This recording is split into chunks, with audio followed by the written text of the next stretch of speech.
Why don't you sit here? Bill can sit here. Okay.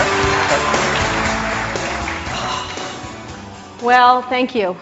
Before we get started, I think there were some pioneers. Of course, we have the pioneers here on stage, but there were some other really important pioneers in the video we just saw, and a couple of them are here in the audience. So, Mitch Kapor, who is a regular at D, could you just stand up and wherever you are? There he is.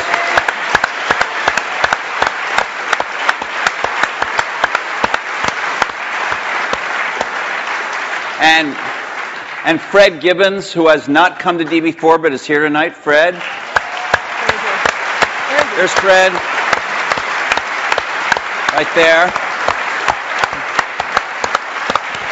And I don't know if he's in the room, but I do want to recognize our fellow journalist Brent Schlender from Fortune, who did to my knowledge, the last joint interview these guys did. It was not on a stage, but it was a Fortune magazine interview. Brent, I don't know if you're in the room. If you are, can you stand? Maybe he's... Oh, way back there. Way over there?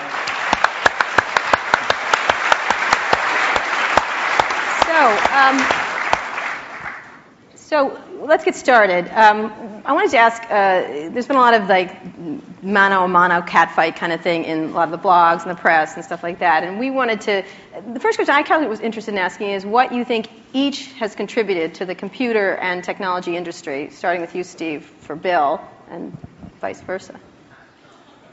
Well, Bill built the first software company in the industry. And I think he built the first software company before anybody really in our industry knew what a software company was, except for these guys. And that was huge. That was really huge. And the business model that they ended up pursuing turned out to be the one that worked really well, for the industry. Mm-hmm. So I think, but the biggest thing was Bill was really focused on software before almost anybody else had a clue that it was really the software. That's what I see. I mean, a lot of other things you could say, but that's the high order bit. And I think building a company is really hard, and it requires your greatest persuasive abilities to hire the best people you can and keep them at your company and keep them working, doing the best work of their lives, hopefully. And Bill's been able to stay with it for all these years. So, Bill, how about the contribution of Steve and Apple? Well, first I want to clarify, I'm not fake Steve Jobs.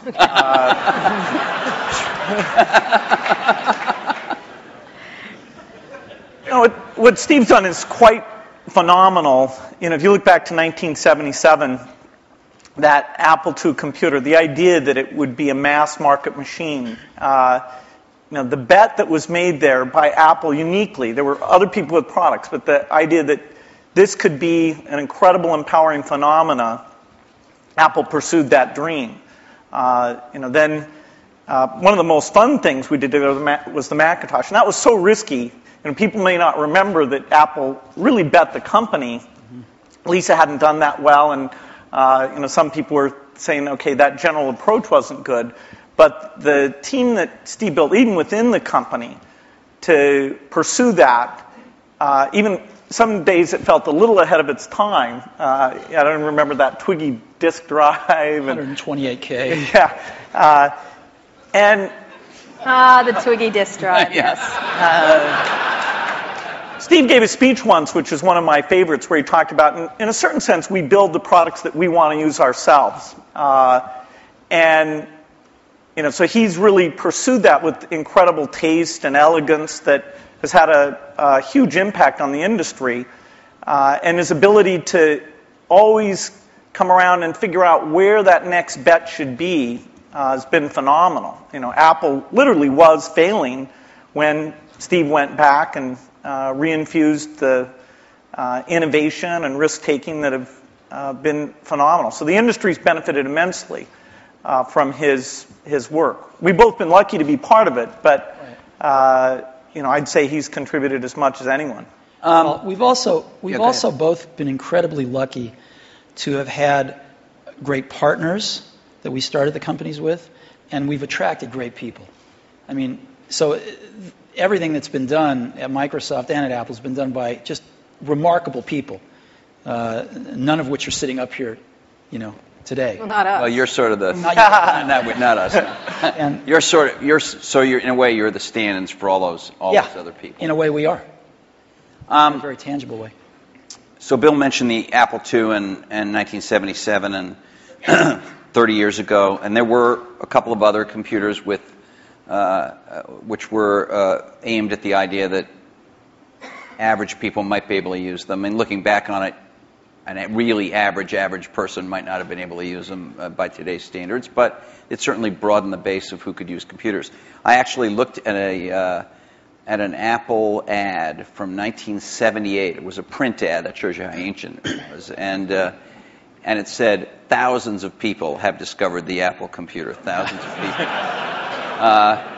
and it also said, you don't want to buy one of these computers where you put a cartridge in. I think that was a reference to one of the Atari or something. I don't know. You want a computer you can write your own programs on. And so the world, and obviously people We had some very strange ads back then. We had one where it was in a kitchen, and there was a woman that looked like the wife, and she was typing in recipes on the computer with the husband looking on approvingly in the back. Stuff like that. Yeah, how did that work for you? I don't think well. So, but just think back to, I know that you started Microsoft prior to 1977. I think Apple started the year before in 76. Microsoft in 74 was when we started writing 75. the basic. And then we did shipped the basic in 75. Okay. Most people, some people here, but I don't think most people know that there was actually some Microsoft software in that Apple II computer. Do you want to talk about what happened there, or how that occurred? Yeah, there'd been the Altair and a few other companies, actually about 24, that had done various machines. But the 77 group included the PET, TRS-80, Commodore. and Commodore PET. TRS-80, and the Apple II. The original Apple II Basic, the Integer Basic, we had nothing to do with. But then there was a floating point one where, and I mostly worked with Woz on that. Let me tell this story. So Woz,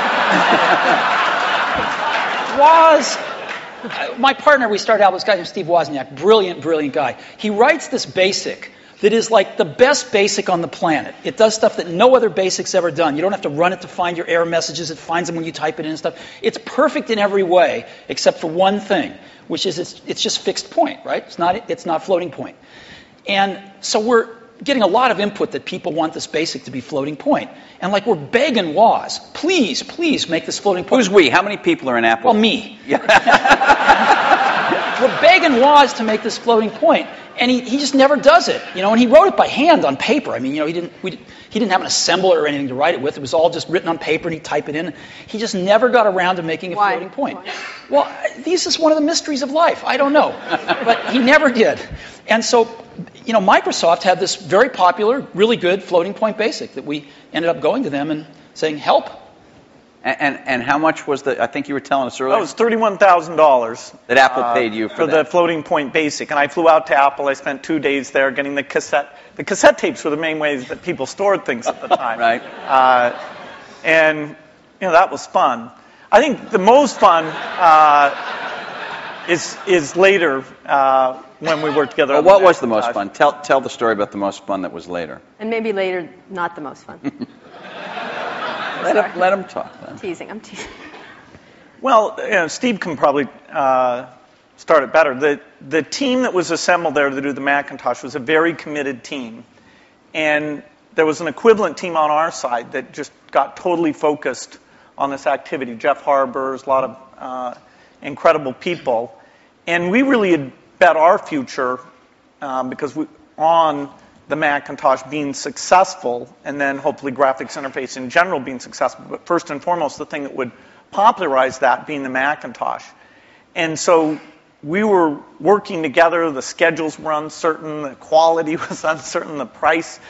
When Steve first came up, it was going to be a lot cheaper computer than it ended up being. But that was fine.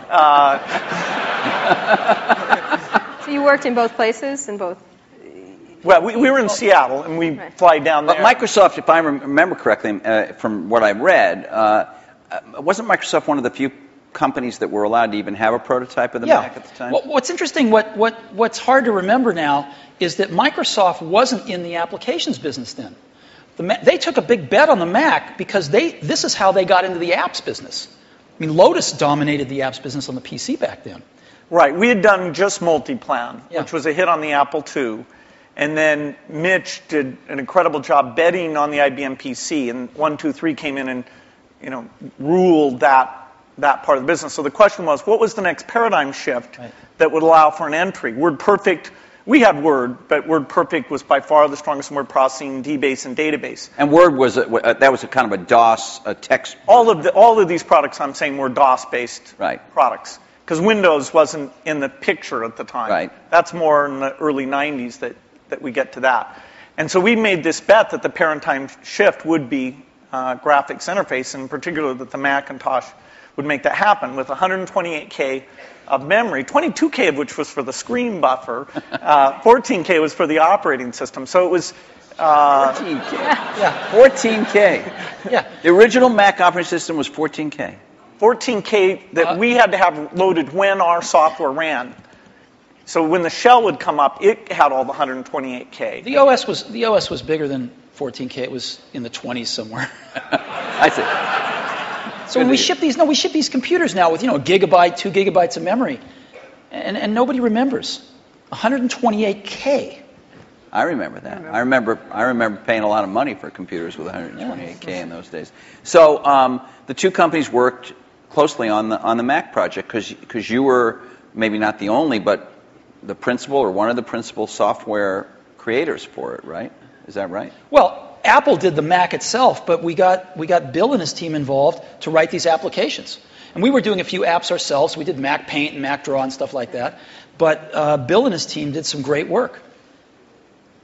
Now, in terms of moving forward, after you left and your company grew more and more strong, what did you think was going to happen to Apple after sort of the disasters that occurred after Steve left? Well, Apple's fate hung in the balance. We continued to do Macintosh software, and Excel, which Steve and I introduced together in New York City. That was kind of a fun event. That went on and did very well. But then, Apple just wasn't differentiating itself well enough from the higher volume platform. And meaning Windows, right? I mean, DOS and Windows. Okay, but especially Windows in the 90s began to take off. By 1995, Windows became popular. The big debate wasn't sort of Mac versus Windows. The big debate was character mode interface versus graphics mode interface. And when the 386 came and we got more memory and the speed was adequate and some development tools came along, that paradigm bet on GUI paid off for everybody who'd gotten in early and said, this is the way that's going to go. But Apple wasn't able to leverage its products. After the 512K Mac was done, the product line just didn't evolve as fast. Steve wasn't there as it needed to, and we were actually negotiating a deal to invest and make some commitments and things with Gil Amelio. And no, seriously. And Don't be mean. Don't be mean to him. I'm sorry? Just saying the word Gil Amelio, you can see him just. And so I was calling him up on the weekend and all this stuff, and next thing I knew, Steve called me up and said, "Don't worry about that negotiation with Gil Amelio. You can just talk to me now." And I said, "Wow." Gil was a nice guy, but he had a saying. He said, Apple is like a ship with a hole in the bottom, leaking water. And my job is to get the ship pointed in the right direction.